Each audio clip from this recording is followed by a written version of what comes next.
Okay, this is week 4, and we're going to be doing Machiavelli. So you should have already watched the video on Bourdieu, on fields and rules.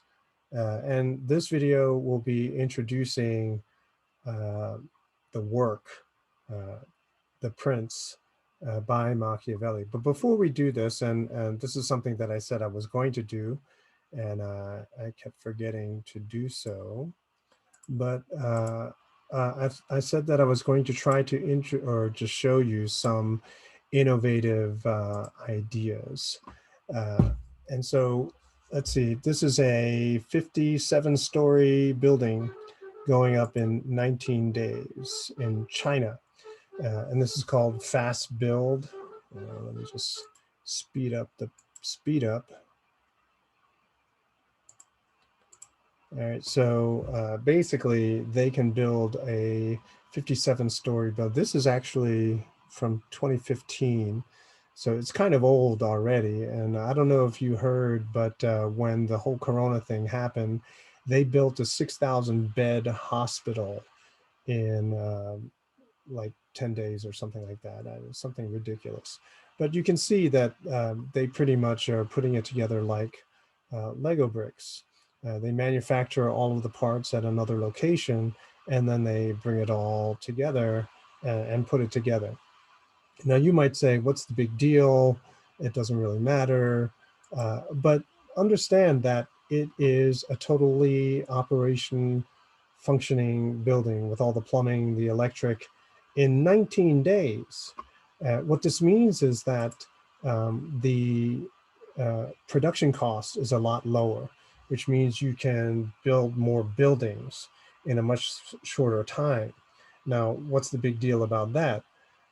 Well, you can solve homelessness overnight, right? So imagine the cost of buildings being a fraction of what they are now. I mean, look at the Charles Library.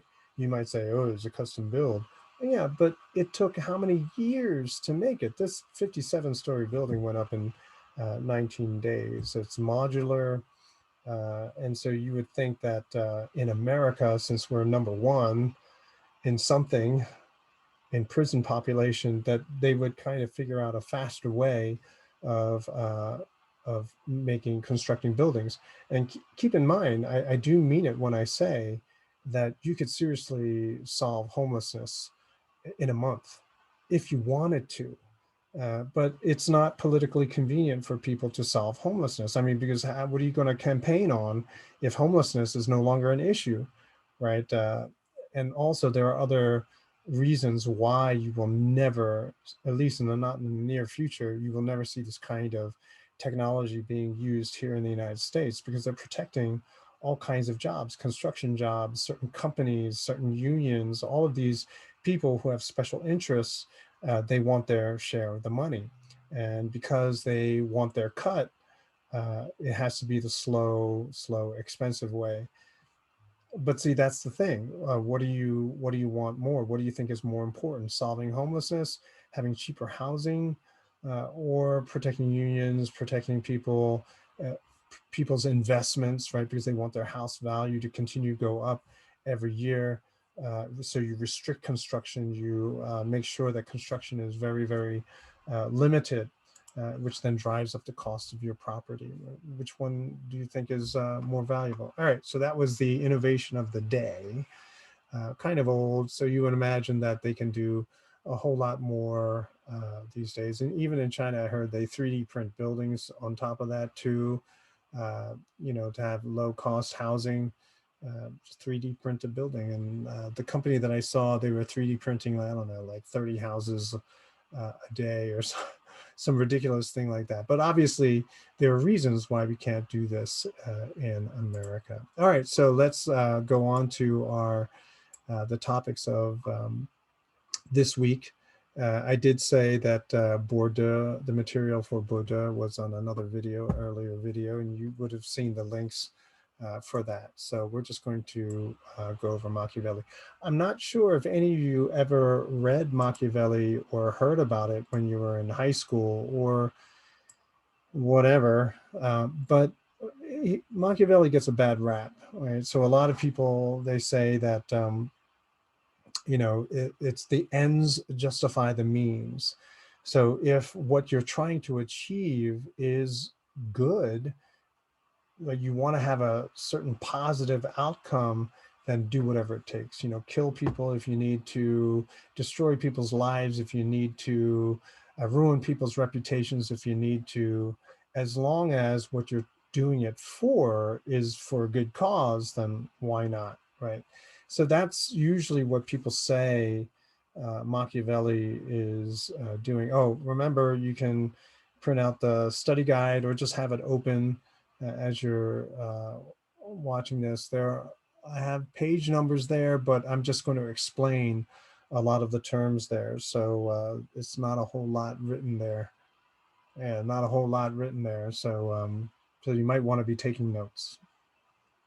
Now, the setting of Machiavelli is the 1500s. Okay.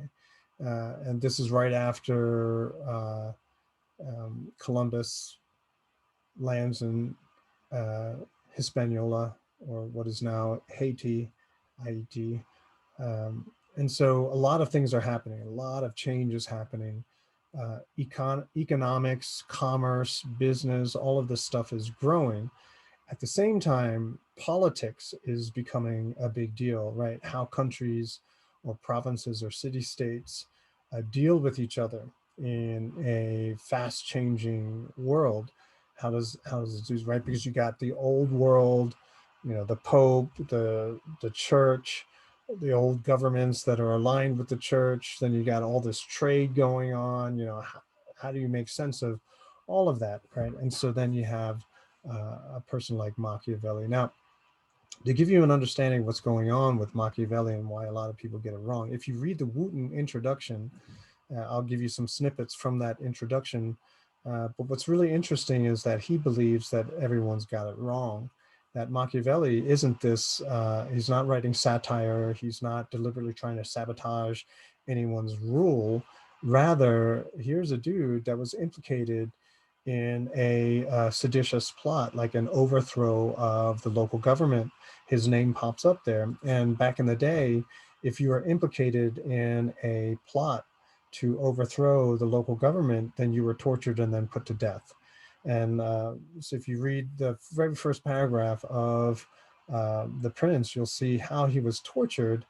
And most people, it was so painful, right? It's called strappata, where they hang you by your wrists, but the wrists are tied behind your back, right? So the wrists are tied behind your back. They tie a rope to your wrists, and then they pull you up to the ceiling, and then they drop you. And right before you hit the ground, you don't hit the ground, they just stop the rope. And so essentially it just rips your arms backward like that. Now, most people will confess to whatever crime by the second drop. Machiavelli was dropped 6 times, never confessed, right? And so they didn't execute him, but they were still suspicious, and so they put him on house arrest. Now here he is sitting in house arrest. How do I get out of this house arrest? And apparently he was heavily involved in politics, lots of experience in government as an advisor for this. I guess he was in charge of the militia at one point. Not the best use of his skills, but nevertheless, he wants out of the house arrest and he wants a job. Okay. And so, what this is, The Prince, is a job application. So, it's the essay that's attached to a job application. And so, the Medicis then take over Florence, where he is under house arrest in Italy. And he knows one of the Medicis, and so he writes a letter to the guy that he knows, because his brother just became the Pope, right? And so the Pope then has lots of, the Papal States at the time, the Catholic Church had immense power. They had a huge military and all this other kind of stuff. So he wants to get a job in Rome to get him out of house arrest. Okay. And so to prove that he can be a good advisor, he writes The Prince, right? And so The Prince is not comprehensive of what a person is supposed to do in government, but more specifically to the needs of the Pope at the time, right? Hey, I can help you govern, see how what great advice I can give. And so if you read it that way, then it becomes very interesting what Machiavelli is actually writing, right? So you don't have to worry about, is it satirical? This is him trying to be as honest as possible when it comes to giving advice to a prince, a ruler. So Machiavellian is the expression which basically, that's the expression you use to people who are pretty much immoral, that do anything to achieve the result that you want, okay? And the ends justify the means, cruelty for results, etc. Now, what's really interesting is that the book is banned in 1559 by the Pope, right? So this is long after, maybe 30 years after Machiavelli dies. He writes this in the very, 1513, right, 1512. So he writes this to try to get a job. And then after he doesn't get the job, obviously, um, the book somehow makes it to the public. So people are distributing copies of The Prince, and the Pope bans it, which of course is the signal to everyone that you got to read it, right? So any book that's banned, that's basically, okay, you got to read it, because if people in power don't want you to read something, it means there's something in it that could hurt them, right? It's not that for your safety or whatever, but it makes them look bad, probably, or they just simply disagree with the contents, whatever. But nevertheless, a book banning is basically the signal to you that you should probably read it. So the Pope bans it now, and I'm going to raise the question in the next video: why would he ban it? Um, let's see. So let's see. Uh, the words, a couple words that you have to keep in mind is that they don't use the word politics back in the day. The word that they use instead is statecraft. So statecraft is the expression for politics, right? Because we're coming out of the feudal period, and so people are uh, having more international relations, and so now we're talking about interactions of states, and so it's statecraft. And basically, when you see statecraft, we're talking about politics.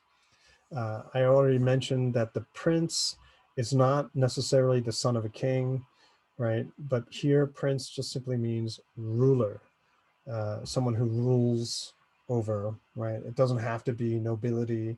It just has to be someone who is ruling over an area, okay?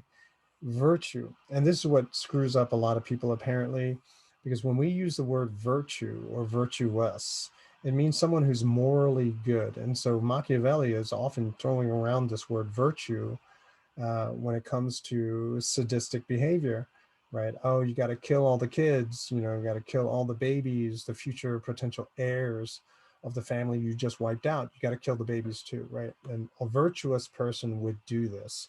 And that's when people say, oh, he can't be serious. How can you be virtuous, that is morally good, and starting killing babies and stuff? And so the explanation of this is that he doesn't mean virtuous in terms of virtue, as in morally good, but virtuoso, expert, right? That you're really, really good at your job. You are a person of virtue, or you're a virtuous person, right? You're an expert. And so the virtuous seeks fame and glory. He says this in the Wooten introduction, right? He translates it, I believe. Yes. Uh, right, exactly. So he's also the translator. And so he says that, so the virtuous person is seeking fame and glory, which kind of doesn't sound right for us today. But if you keep that definition in mind, then you're all good. And so he wants to talk about the economy of violence, right? So when you're supposed to use violence, that is murder and kill people, when you're supposed to do it, when you're not supposed to do it, all this other kind of stuff. And so on the one hand, he is saying this is the advice that he would give to a ruler, but on the other hand, he is a fan of a republic, of a popular government. Okay. Um, and he also is anti catering to the special interests of a few people over the masses. Okay. Because that can never end well. And it certainly is not good for all of the people, particularly when it comes to the ultimate goal of the prince. And that is to stay in power, right? And so, generally speaking, we can see that Machiavelli is trying to give advice to the prince so that the prince will stay in power. And that's really the game, the name of the game. You can see that his explanation of politics, that is statecraft, 500 years ago, yeah, 500 years ago, is still relevant today, right? That a lot of the things that he's talking about, you could see is pretty relevant for today. And a lot of people, and so what we're going to be doing at the same time is I'm going to give you contemporary examples of the kinds of things that he's talking about, right? The deception, the manipulation, and all this other kind of stuff. So, which kind of gives you an idea of why the Catholic Church banned this book as well, because the Catholic Church is a government, right? It functions pretty much like a government. And for that reason, you don't want people to know how the game is played. So, drawing from the Bordeaux video, politics, and and remember, just to remind you, I said I use the word game not as an, oh, this is so much fun, let's play a game, but it's a kind of a field that functions with certain rules. And so you need to have strategy, you need to plan ahead, you need to know and anticipate what your opponent's moves are going to be. Okay. And so game theory, right? You have to understand that politicians, people who are involved in government, they are playing a game. And whether or not we're included is besides the point. They have all the power, they have all the money, and so therefore they get to control our lives. And so once you realize that that's the game that they're playing, they're not really trying to help you at all, but they're trying to pretend that they're helping you to get your vote. Well, then you begin to realize, well, at least why I am anarcho-capitalist. Okay. All right. So let's hit some of the chapters. So that's kind of an overview of the prince, right? So I am going to start going into the prince. I'll probably break it once we get to the 25-minute mark. I guess I'll just put it into the next video. So I only picked out certain chapters. Right? I didn't want to make you to read the whole thing. And I tried to pick shorter chapters rather than the longer ones so that I don't hear any complaints at the end of the semester. But anyway, and I tried to include page numbers as well. All right. So if you use the PDF that I uploaded, and I think it didn't scan the pages in the right direction, but I think once you rotate them, you can see the page numbers. And then figure out exactly where it is, especially when you take the quiz, right? He talks about change versus stability. People always want stability. Lots of change would be kind of not a very favorable thing. People who say they want change, so they pick a different candidate or they try to pick someone who sounds different, right? And whether or not you like him or not, a lot of people voted for Trump because he was an outsider. He was not a political insider. He wasn't a career politician. So a lot of people say, hey, let's go with him. And then Machiavelli points out, or after the election, people realize, oh, this was a mistake, right? Which for Trump, it's kind of hard because to say that because he got more votes in 2020 than he did in 2016. Or yeah, that's right. So it's kind of interesting, but nevertheless, a lot of people who probably did vote for him didn't vote for him and voted for Biden instead. But people are doing this because they're trying to get stability. Let's see. He talks about some interesting things. He says the use of a rebellion. You have to eliminate family members, including the babies. Don't change the laws and don't add taxes. So if this is the advice that Machiavelli would give, I think pretty much all of the most recent, all of the presidents, right? They all kind of raise taxes, and so they're not doing it right. basically. And then he says on page 9, new rulers, what you should do, especially if you have a newly acquired territory. And it seems like the Pope was try to figure out which territory he was going to give to his brother. And so he's like, oh, that's a new territory. It wasn't one of the territories that the the Vatican had controlled in the past. And so what do? You go live there, or you send colonies there, but never, never, never have an army occupying that new territory. And obviously, the United States is sending military personnel overseas, and for all the reasons that Machiavelli says, you shouldn't do that. It's always going to be bad news. I don't know. A lot of people don't realize this, but 9/11 happened because U.S. troops were stationed in Saudi Arabia, and Osama bin Laden said, "You got to get those troops out. They're not Muslim, right? And they're defiling the whole, this holy place, and America didn't listen, and so 9/11 happened. So in other words, 9/11 did not happen because they hated us for our freedom. I mean, it's kind of a ridiculous explanation, but he spelled it out. He said he did it because U.S. troops were stationed in Saudi Arabia. And so occupying army, always a bad thing, because a lot of people in that country get very, very upset.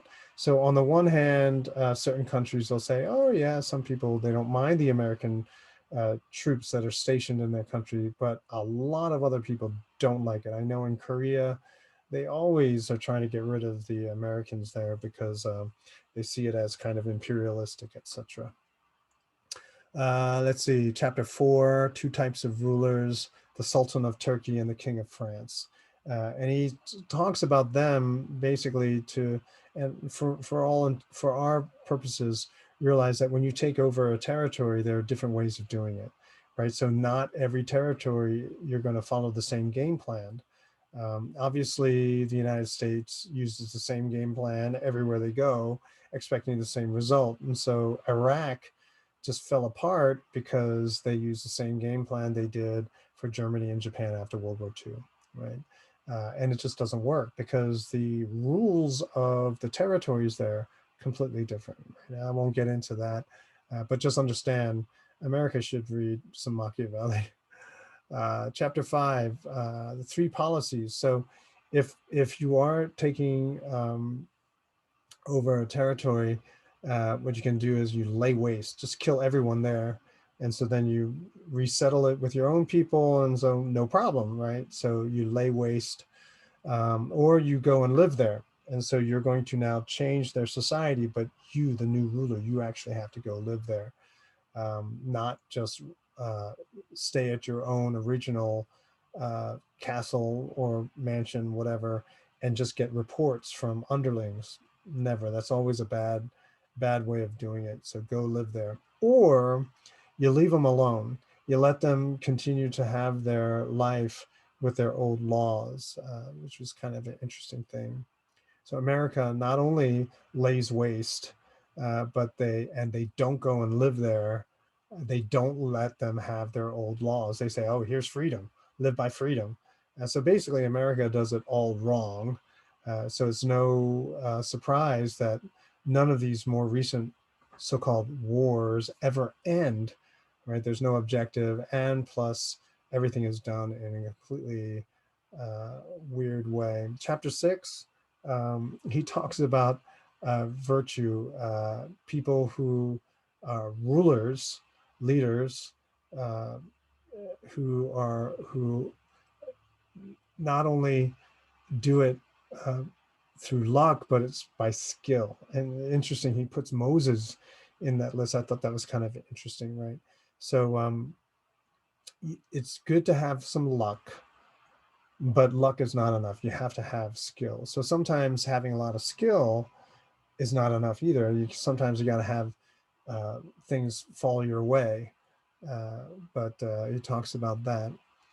Um, when you set up a new government and you change things, um, or even if you don't change things, there's always going to be tension because people are not unified. Imagine, let's just say, Bolivia or Colombia invaded America, right? Some people would be happy and some people would be upset. And who would they be? The people who are happy are people who are thinking that the Colombians are going to bring a better society, new rules, better rules. And the people who obviously hate the Colombians for coming in are going to be people who used to hold power in that country. Okay. And so you can even see that now, even without an invasion, when the president changes, there are a lot of bitter people. And then there are a lot of happy people because now it's like, ooh, now we can write all the laws that we want. And so you can see that there's no, and you can try to argue, well, we're doing it the right way. We're better. You guys are Nazis, and so we're doing it better. You could say that all you want. The reality is, though, it's not that simple. That there are a lot of people who benefited when Trump was in office, or when Obama was in office, or when Clinton was in office, or when Bush was. It doesn't matter. Whenever that changes and the laws change as well, and they change arbitrarily, then you have a lot of pissed off people, and then you have to start worrying about the people who are upset. Uh, and so he points out people are inconstant. They're constantly changing their mind. So they love you one day, they hate you the next. They agree with you one day, and then they disagree with you the next. Okay. So this kind of fickle capriciousness, where they're constantly changing their minds, is something that politicians or statesmen have to deal with, right? This is a major concern. So a lot of people today in America think that kings didn't care about the subjects, didn't care about the people. That's not true, because it's expensive to have a standing army, so no one ever did. You had a personal guard, but they're always outnumbered by the citizens, right? You'd be overwhelmed. And so the idea was that you have to not upset them to the point where they're going to have open rebellion against you. Okay. Let's see. And why don't we stop it here, and I'll pick it up in the next video.